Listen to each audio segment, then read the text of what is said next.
இயேசுவின் அன்பு. கிறிஸ்து இயேசுவின் நாமத்தினாலே உங்களுக்கு அன்பின் வாழ்த்துக்கள். யாக்கோபு 4:10 சொல்கிறது, கர்த்தருக்கு முன்பாக தாழ்மைப்படுங்கள், அப்பொழுது அவர் உங்களை உயர்த்துவார்.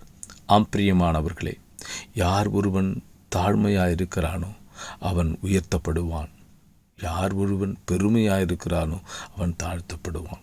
வேதத்தில் ஒரு வசனம் உண்டு, தன்னை தாழ்த்துகிறவன் உயர்த்தப்படுவான். இந்த சிறுமையும் எளிமையுமானவனை அவர் குப்பையிலிருந்து ராஜாக்களுக்கும் பிரபுக்களும் மத்தியிலே அமர பண்ணுகிறவர். இதோ உன் தாழ்மையை குறித்தும், உன் ஏழ்மையை குறித்தும், இல்லாமையை குறித்தும், உன் பலவீனத்தை குறித்தும் கலங்காதே.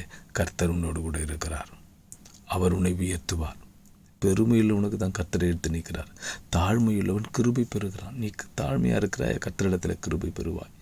நான் யார் தெரியுமா, நான் எப்படிப்பட்டவன் தெரியுமா, நான் என்னார் தெரியுமா அப்படின்றான். சில நேரத்தில் நாம் பேசிக்கொண்டு இருக்கிறோம். நாம் மண் என்பதை உணராதிருக்கிறோம்.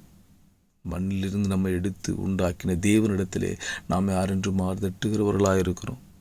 நாம் கர்த்தருக்கு முன்பாக தாழ்மைப்படுங்கள். தன்னை தாழ்த்துகிறவன் எவனும் உயர்த்தப்படுவான். நம்ம இந்த பூமியில் யார் யாருக்கு முன்னாகவோ அடிமையாக இருக்க விரும்புகிறோம், தாழ்ப்படுவோம். அவங்க தேவைகளுக்காக அவருக்கு முன்பாக அடிமைகளாக இருக்க விரும்புவோம். ஆனால் கர்த்தருக்கு முன்பாக நீங்கள் தாழ்மைப்படுங்கள். கர்த்தர் உங்களை உயர்த்துவார். கர்த்தர் உங்களை சிங்காசனத்தில் வைத்து அவர் உங்களை உயர்த்தி அழகு பார்க்கிற தேவன். அவர் அப்படியே செய்வார். ஆமென்.